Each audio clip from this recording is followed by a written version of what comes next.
YouTube!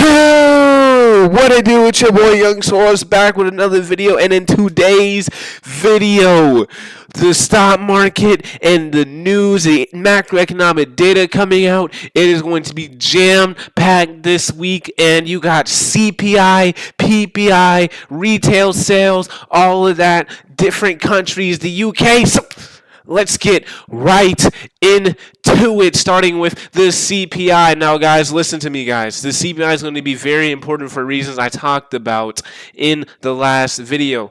So, with the CPI, I'm expecting it to come in a little bit hotter. Now, depending on how hot the CPI comes in, that will either drive oil to shoot up higher, the bonds to start selling off, as well as the stock market. But the reason why I'm saying this, if you take a look, we're still at these highs from all the way from last year with the home builder sector.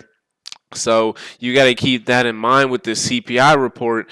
If the rates are at 7% for homes and mortgages, and people are still buying homes and all this other stuff, then inflation is going to rise higher. Even though it came down, it really isn't going to come down to the 2% print that the Fed wants. Now, depending on what happens with the CPI and the ECB, if the ECB decides to pause rates, that is not good for us short term. Now, the dollar has been climbing, yes, but it hasn't been climbing because the euro has been stable for the most part. And if they decide to stop raising rates, that means the euro is going to start going crazy. And then the dollar is just going to feed off of that energy. And if they start feeding off that energy, you know, the bonds and the dollar, they like to go crazy together. So if you take a look at this chart, we're already starting to break out. And if we approach 30, that is when the dollar will start destroying things one by one. So you got to keep a lookout for that. There is a lot of things that can move the market. What I'm saying is that it might not even be the CPI. It could be the PPI. It could be retail sales. As a matter of fact, I got the calendar pulled up right here. If you take a look, this week is jam-packed with a lot of macroeconomic data. Inflation report comes out on Wednesday. Then you got retail sales, PPI on Thursday, ECB on Thursday. So you got to keep a lookout at that. And then you have China. So that is also something you need to look out for. Then you have consumer sentiment. Guys, it is going to be a jam-packed week, and we're in almost the middle of September, and this is where things start to get a little shaky because we're nearing the OPEC's options expiration date, and if the data comes out bad for majority of these, we can easily go back to 4,200 easily go back to 4,200, sit there, and then if the Fed wants to start getting a little aggressive and raise again, that is where we can start seeing some fireworks go off. And if you take a look, the SPY right now, we are in a critical zone for the SPY. If you take a look right here, and if we start going down and breaking these levels, easily go to 4,200. And if we go to 4,200, that leads us all the way down to the lows of last year. And you don't want to be there. So that is it. That is what I'm watching for the SPY. But the plays that I'm going to be making off of all this economic data, we're going to be taking a look at. And the first play I'm going to be making is Ford. Now, you guys may be asking, why Ford?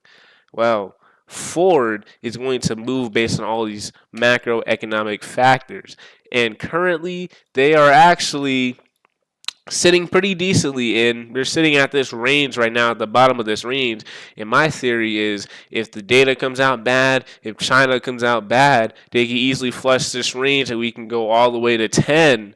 So we got to keep that in mind. And if they go all the way to 10, easily go to 8. But that is going to be one of those, it might happen, it might not happen, and it's just something I am throwing at the wall to see if it sticks. But Ford is definitely going to be a company I am looking at. This is a slow mover, so it might take a little bit of time to materialize, as we've been sitting in this range since last year, coming off of $25. So we've been sitting in this range for about a year now, so keep that in mind.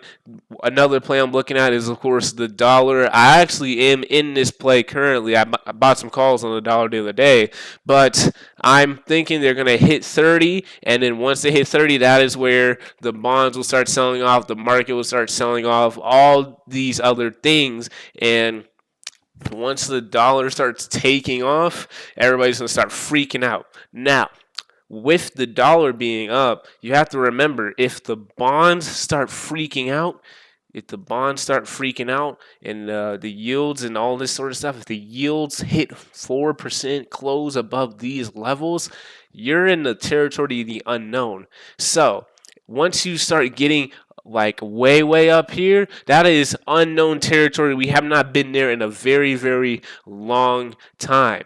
And the market does not like uncertainty, and it is going to be extremely volatile coming into next week if the bonds close above here, and then going past that, going into September, which is one of the worst months